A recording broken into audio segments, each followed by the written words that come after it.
While they're not for everyone, and even mentioning the name walking simulator gives a negative connotation, there's something really enjoyable about a well told, well structured walking simulator.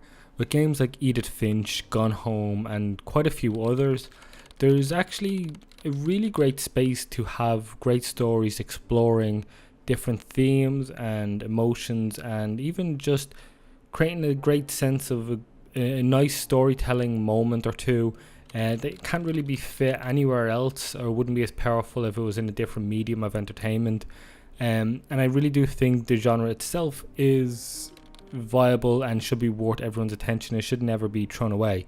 So, with that sort of long winded um, pre review sentiment, I just want to say that Drowning, I should say, is unfortunately not one of the good ones.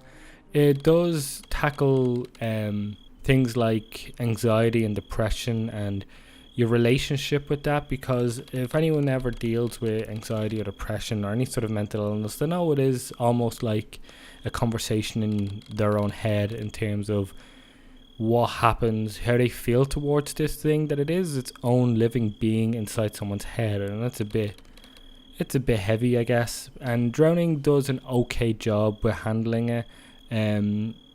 What really lets it down is its long meandering environments that, while they change to sort of coincide with the tone of what's happening with the story that's told in front of you.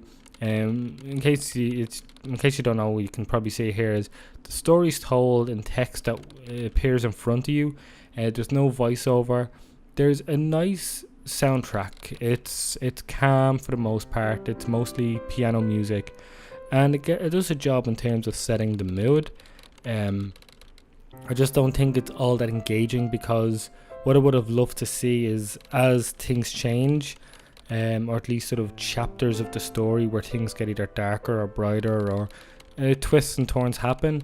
I would have loved to see the environment react with that in real time. Instead, what usually happens is you get to the end through this walking scenario and you hit a loading screen, and then it pops up and you're in a completely different looking area.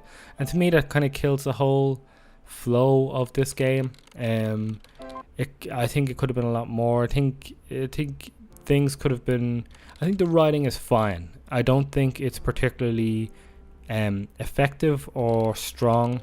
But I think it does it enough, and I think there's some moments where a couple words can really turn how you're feeling at the time. But overall, it was an okay game. There's a lot better walking simulator games out there. But if you're in the mood for one, I reviewed this on Nintendo Switch. It's a short enough game. Yeah, it could be watch time if you're in the mood for it, but just know that it's not one of the better ones. And if you're interested in getting into this genre and you haven't played any yet, I wouldn't start here, because it might unfortunately sour your taste to the genre.